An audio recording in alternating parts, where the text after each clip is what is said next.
very brief reintroduction and hello and welcome to you all again. My name is Kate. I'll be your guide for the remainder of the tour today. Any questions at any point, you can call my name, catch me in between the stops, I really don't mind. Tiny bit of housekeeping before we set off on the rest of the tour. Casement is still an active cemetery, so we still have services on 6 days a week. I'd ask you to kind of keep that in mind as we make our way around, but it shouldn't be an issue. We will also inevitably encounter some of our grounds team. I don't know who's using the strimmer back there now, but you can hear them before you see them most of the time. And then finally, photography wise, you can take photos throughout the tour today. All we ask is that there is no video footage recorded of the tour itself. Now, we're kicking off here at the graveside of a man called Roger Casement. Directly because of O'Donovan Ross's funeral, there were 15 men ultimately executed over in Casement jail. 16 in total, but 15 in Casement. British intelligence officers who were there at O'Donovan Ross's funeral basically say to those in Casement, you can't bury them in Glasnevin. If they're buried there, there will be 15 funerals like that one, 15 martyrs, 15 more risings. So they're actually buried in Arbor Hill military prison. Of the 16 total who were executed for the rising, there's only one buried here, and it's Roger Casement. Now, Casement was born in 1864 in Sandymount in South County Dublin, but he was educated up in Ballymena Academy, which is in County Antrim. Roger Casement unfortunately would be orphaned while he was still quite young, and this meant that he had great appreciation for where he had gone to school. He had spent a lot of time there, and as a teenager he had said that one day he hoped he could retire to County Antrim and be buried in a place called Murlock Bay. Now, after school, Casement joined on to the British Colonial Services and he travelled the world. He worked as basically a human rights activist through reporting on what was going on in various European empires at that time. Casement would eventually travel through much of Africa and eventually over to South America. He wrote reports on everything he saw there, but one of these would gain international attention for one of his causes. Casement had written an incredibly detailed report on the mistreatment of rubber plantation workers in what was then the Belgian Congo. His report was filled with photographs and incredibly detailed. When the news of this report broke, once it became widespread, King Leopold III, who currently had sort of power and ownership over the Belgian Congo, would actually relinquish all of his rights to ownership and to running any of the rubber plantations there because the international scrutiny and pressure on him was so bad. So Casement's reports were really influential. Now, after a couple of years in the colonial services, he was brought back to London and he was given a knighthood. He was made Sir Roger Casement.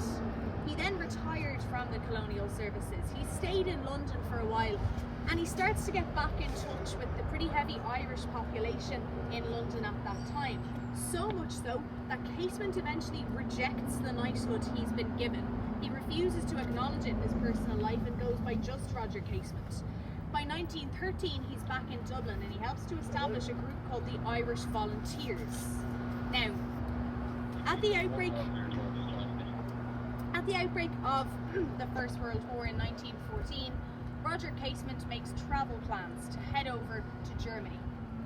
The reason being is Casement has seen the size of imperial military.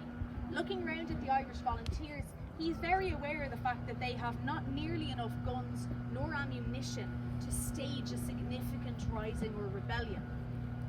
In heading over to Germany, Casement hopes to present kind of a proposition to military leaders and officials over there.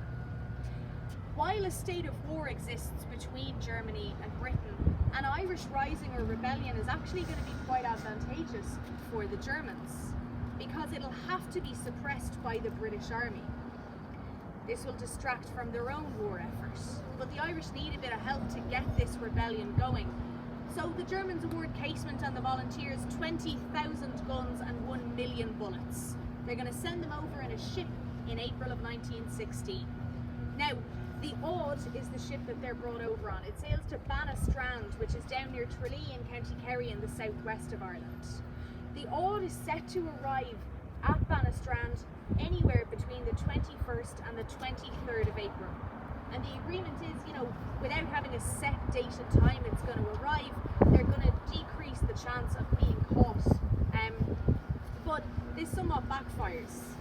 The Germans, being German, arrived bright and early on the morning of the 21st, the earliest possible point, and the Irish, being Irish, aren't ready, so there's no one there at Bannostrand. The Odd is forced to sail back and forth, waiting. Eventually, no communication comes from the volunteers, but the Odd is forced to sail around to nearby Cork Harbour. They've been ordered to sail there so the ship can be inspected. As it arrives into Cork Harbour, the German captain aboard the Odd decides he would rather scuttle the ship than see those guns or bullets fall into British hands. 20,000 guns and 1 million bullets are either destroyed or thrown overboard into Cork Harbour, where many of them still are today. Roger Casement arrived at Bannostrand sometime after the boat had gotten to Cork. He was set to follow the Odd in a submarine. Now, of course, when Casement gets to Bannostrand, similarly enough to the Odd, there is no one there. But not for long. 2 British officers arrive to intercept Roger Casement, and when they do, he only has one kind of form of identification on him, and it's a Berlin train ticket. Proof he's just arrived from enemy territory in the middle of a war the same day as a foiled gun plot. Not a great look for Casement. Enough to get him arrested and brought to London to be tried for high treason. Now, over in London, Casement is stripped of that knighthood that he's already rejected, and eventually he's sentenced to execution. His execution is on the 3rd of August 1916 over in Pentonville Prison just outside London, and he's buried in Pentonville Prison as well. He's there for just under 50 years, or until 1965. In 1965, Roger Casement was repatriated here to Glasnevin. You'll remember a moment ago, as a teenager, he had had this wish he'd be buried in Murlock Bay, but by 1965 this wasn't possible. Now, the cemetery was well aware that this wouldn't stop some people who would, take it upon themselves to come into the cemetery and reinter Casement's remains again up to Murlock Bay. So to prevent against this, underneath this slab headstone that you see here, there's about 2 tons of solid concrete going into the earth, and then Casement's remains. So